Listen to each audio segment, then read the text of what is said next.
Hello. I'm going to name this video The Revelation of the Conspiracy Theorists.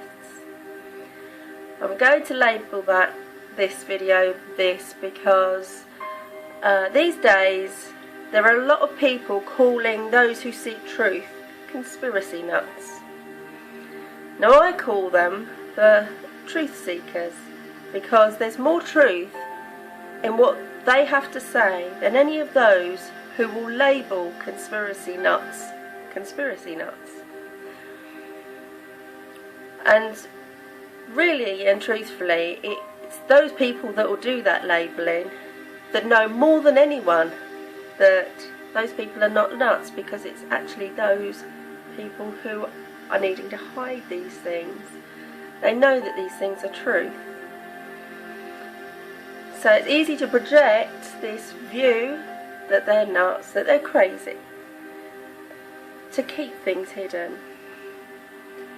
And we get caught up in this problem that needs resolving, where those before us have become so convinced that they conform to all they've been told.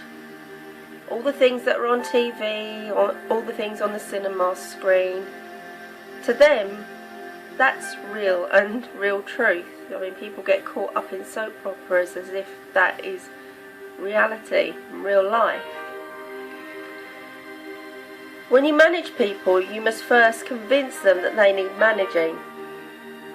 So you create the problems and then let the people cry for solutions. Now, you know, people like our grandparents and even our parents, my parents, lived through sort of war times and everything, and have been brought up by people that have been through war. And obviously they've had to conform to a very strict regime, very strict lives, and a lot of control. And I suppose in them days you did as you were told, because if you went outside you could easily get killed if you didn't do as you were told. So in them days there was a large amount of control which had to happen. Nowadays we are trying to break free from this control system which continues. I mean, even today they use war as a solution, and you know, still believing that that's the way forward, and that this controlling way was the right way in the first place. And these people will tell us that we have to do what makes us happy, whilst actually often it's them in their own beliefs that they want to put on everybody else, them that are placing those blocks in the path of what your definition of happiness is, because your definition of happiness is freedom, and to be able to have your own life and make your own decisions. But then there's all this view of other people which goes on, and these blocks are not so much physical blocks, they're not walls, physical walls in front of people, they're emotional walls, and they're these beliefs that, you know, get passed down through the children, through ourselves, and we put these blocks in front of ourselves. So when we're trying to break free, there's still these people on the outside still building these walls of non-belief that you are able and capable of living your life and breaking free from these mental chains that we all have. And here is missing the most essential part, that is what we are not confusing ourselves with, this definition that one was given to oneself through the mindset one has established and holds on to as one's property, that they are being identified with. We're here to understand our home and our place upon it, and within this conscious universe. The theory that reality as we consciously experience it is not real goes back to ancient indigenous people who believed that we exist in a dream or illusion. In our current timeline, we refer to this as the matrix grids, virtual reality, simulation and hologram. Today, many physicists are researching the concept of the universe as a hologram. Reality is projected illusion within the hologram. It's a virtual experiment created in linear time to study emotions. Our hologram is composed of grids created by a source consciousness, brought into an awareness by electromagnetic energy in the physical level. The hologram is created and linked through a web or grid matrices based on the patterns of sacred geometry. The hologram had a beginning and it has an end as consciousness evolves in the alchemy of time. As the grids collapse, everything within the hologram will end, helping to understand what is going on in the world today. It's time to believe in yourselves and the many layers of earth in which you live on, one layer within the hologram.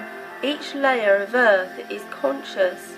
It thinks, feels, and alters according to our conscious projections. The breath is the link between the body, mind, and spirit. When the mind is free of fear, guilt, and anger, and is more centered, then it can heal the system of any ailment. The consciousness that creates the body also has the power to heal.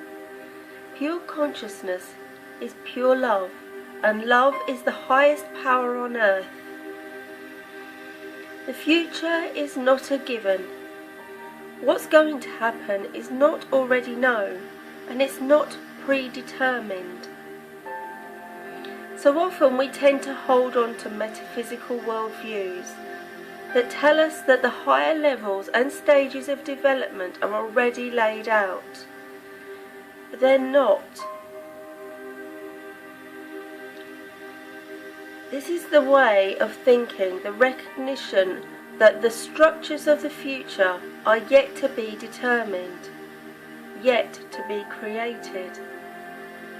And they don't create themselves, they are created to the degree of which human beings at the leading edge consciously engage in the evolutionary process. Only those individuals who are way ahead of their time begin to create this new structure of grooves in consciousness. And in time, when others progress through the lower stages, they're going to follow those grooves that have been laid out by the evolutionary pioneers who went before them. When enough people take that path, those grooves get deeper and eventually become stages that everybody is going to develop through automatically. So the awakening human at the leading edge today bears a profound responsibility to be an evolutionary pioneer. To be the one who is literally living in that place between the present and the future. There is no one else who can do this for us. You are the ones mapping out your lives and what happens next, and this includes your personal lives. You can take cues and directions from that have happened in the past to create with. But then if your past has been difficult, you will be creating with fear, creating more fear into this moment and into the future.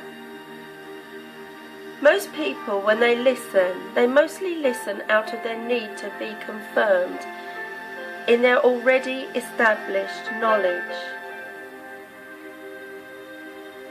In that way, we will all go wrong. If you find a space in which happiness can thrive, say you met the right person, fell in love, yet had a bad experience in the past, your thoughts might be on, what if this turns out like the last? I felt like this before, it all went wrong. Who's to say it won't all go wrong? In that moment, you're bringing this energy into the moment and creating your potential future based upon those predominant thoughts. What if you change that mindset? What if you tell yourself, yes, you're in love, it feels good? And what if those what if thoughts come flooding in? How about thinking about those thoughts? And about if these what ifs turn into what if this all works out? What if this is my future? What if happiness lasts? Then in this moment you're creating your potential future in a positive way. Another example of when people look at the past and take it out of context and bring it into the now is when we need to be confirmed that this already established knowledge is fact, is when we've been taught a concept, one which we ourselves fail to hear the message, because this physical knowing is greater than the spiritual knowing. This is a concept that we've told ourselves. Metaphysics is showing us that spirit creates the physical, so those who identify most in the physical self get lost and find it hard to create their future as they wish it to be.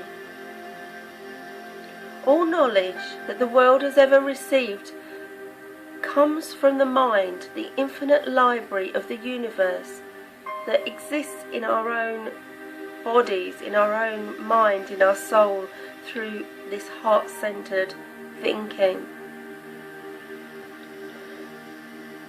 Whilst this thinking will only serve to confirm people in their identified mind and what they have stored there, will give them some sense so that when they get that feeling of existence, they will start thinking, what am I getting out of this? Still, they're deluded by misinterpretation and manipulation from limited minds that are still in a primitive state of evolution. This erroneous knowledge has caused what people have developed an extremely blown up personality, identifying most with the physical self. They focus on money as a reason why things cannot come to be. They cannot create their reality because they're putting those blocks in their path. This can't happen because I don't have this, don't have that. But there's always a way. Always a way. If the belief is enough, if it's meant to be your creation, you'll find a way. You are the creator. Something I wrote yesterday and mentioned on a previous video, I wish to delve a little deeper into this creative reality in which we are awakening to right now. It appears to be those who deem themselves to be spiritual, really highly spiritual people, very religious people, let's say, whilst more closely associating themselves with the physical self. So religion itself sort of keeps you trapped in this physical reality, believing in belief. So those people who will be reading the religious scriptures and these kind of things will be reading it on a physical level, and they'll be misinterpreting them, repeating them, and spreading this idea that these scriptures are all a cause for terrorism, because it is a physical action that needs, in their minds as they're reading it, it's a physical action that needs to take place. Religious scriptures actually don't cause terrorism. Religious scriptures are supposed to be about spirituality, so any offering of advice within these scriptures are about a spiritual change and not a physical one, spiritual action and not a physical action. So these religious scriptures, they don't cause terrorism. Words can't cause terrorism. human actions does that, and it is those who interpret everything that he reads as being about absolute realities, just as some religious people speak of a physical God. It's got to be a physical thing and not a spiritual thing. In their mind, that is a man who's looking over and watching them. And some speak of the devil as being an absolute evil in man, yet we're all of us expressing different levels of what some might call evil.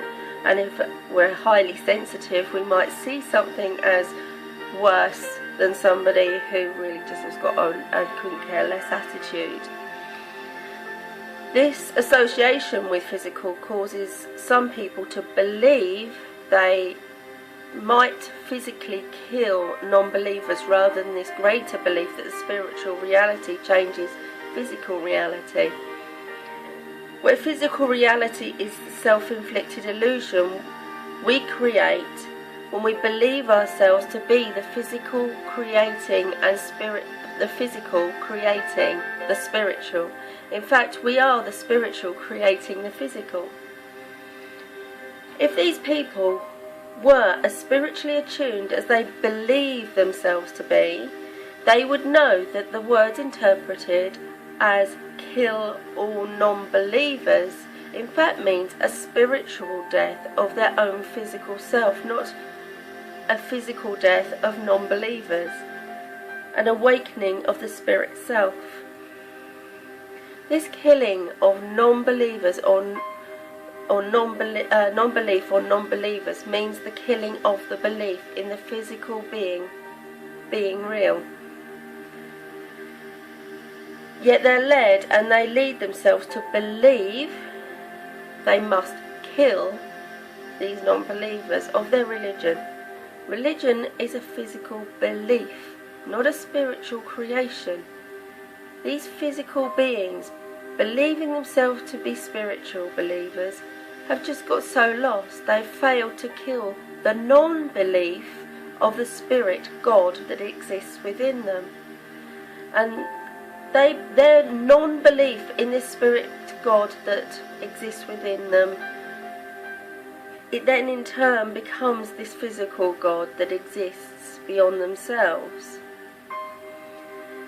It is they who act in ways which is labelled terrorism. They who physically kill, believing that in so doing they can force non-believers of their physical and disconnected mind-made religion to believe that this is the only way to peace, to make everybody believe in the same disconnected, mind-created religion. The only way to peace is to kill the belief in your physical being made real, and all of its man-made belief systems, to reawaken your spiritual being, to know your true spirit self, that you're all spiritual beings having this physical human experience. Know, not believe, that the spirit self is the truth and the physical self is a necessary illusion. Necessary because it has the potential to wake you up, to love, to experience touch. If you care enough for the love of the spirit and the humanity and for each other, this is what really this physical reality is intended to create. To seek true spirituality as your religion tells you when you read your scriptures, whatever they may be, to read as spiritual beings would read to interpret the words as they were meant, with love for all that you are. And here lies your perfect peace. A Martin Luther King Jr. quote I recently read, which I liked. Our scientific power has outrun our spiritual power. We have guided missiles and misguided men. And there lies a truth. These men believing that in one view they are the crown creation of the universe, and also as the other extreme that they are miserable in feeling in the end of their struggling. With this lamentable result, that humanity is stuck in this common erroneous game of existence. All and everyone is stuck in this self-created fake reality, and all are suffering because of this, but not being able to get out of it, being so strongly identified with what they have made to be their property, their physical reality. This is the only way people know how to get their feelings of existence out of life. This works somehow and up to a certain moment, but daily reality that inevitably everyone has to confront doesn't give the fulfillment that one's expectation are about coming out of these established mindsets and self-image. So all of us are suffering, being disappointed, stressed out, provoking their surroundings, including their loved ones, to get a response out of them which might confirm them. If not in a positive way, then in a negative way. One can observe this all around, but still no doubts are showing up, no questions are being asked to find a creative solution. One can give always the fault and reason to the outside and to others.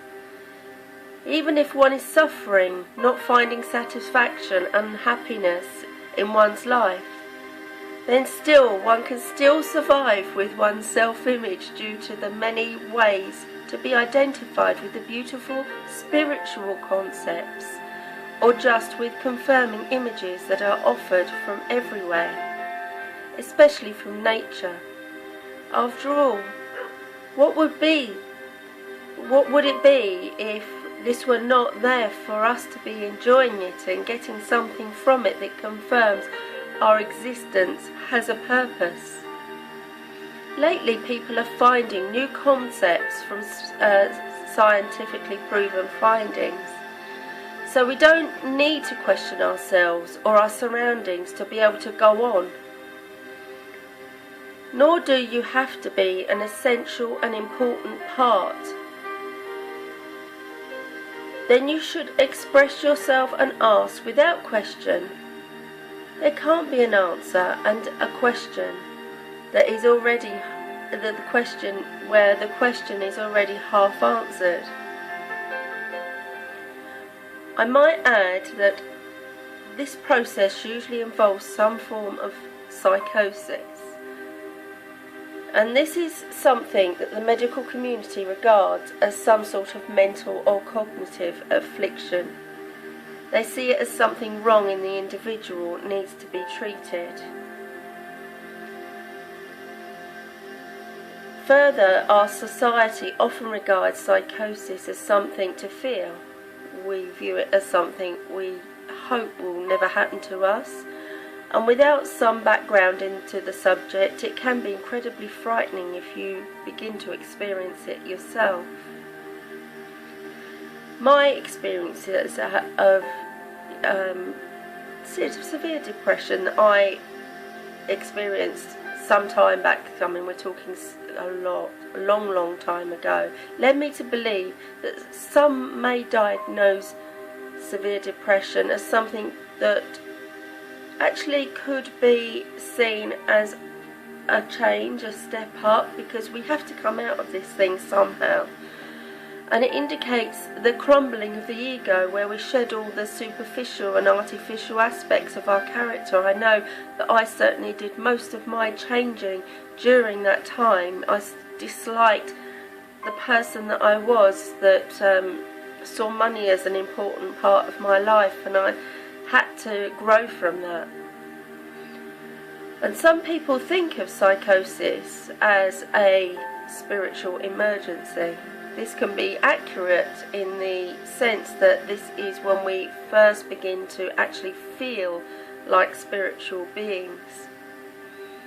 We're finding that we're able to sense and discern, even prefer ourselves as this person who is without need to those connections to money and to other materialistic goods. And when you truly feel the spiritual energies for the first time, this is the reason why many of us are labelled marginalised, when what we truly need is compassion, love and understanding.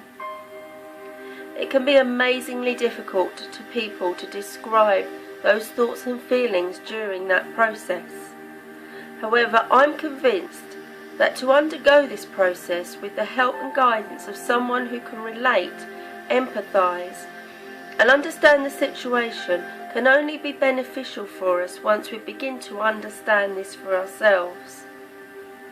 Now, I personally went through this the hard way, and it was actually during the time that a lot of people were calling it postnatal depression.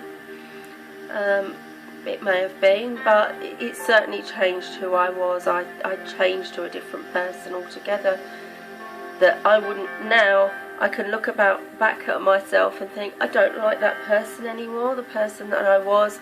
I love who I am now. And it wasn't until I've been through that process, you know, of really disliking this person that I was and some of the ways I was thinking and having to do that change, that everything changed for me. And so did my life in a lot of ways. I couldn't stand being with a lot of the people that I was with who held these same values, that, you know, that money is the most important and the highest power. And they use it to control as well, which is another thing which I just couldn't cope with and couldn't bear. So for anyone who relates, don't fear that this is a real solution. Don't get bogged down in it. You must get out of your heads and start creating. Escape the illusion. Create your reality. The only limits are those that we put on ourselves. Knowing this is to evolve, and you are evolving. We're all evolving right now. The information we spread now is a future enlightenment. So it is to not bring in that fear of what we were and how people have hurt us. It's about starting now, starting afresh, being this new person. Keep your heads held high. It's a heavy burden, but focus on what's important and remember that you're the heroes, and do everything with love. And it'll all come right somehow. I mean, even though your life may be more of a struggle because you're not more, you know, bringing in money and piling in materialistic things, your life will become lighter anyway because it's not burdened by these things anymore. Be the creator, be the light, and hugs from me to you. Always see love. Bye for now.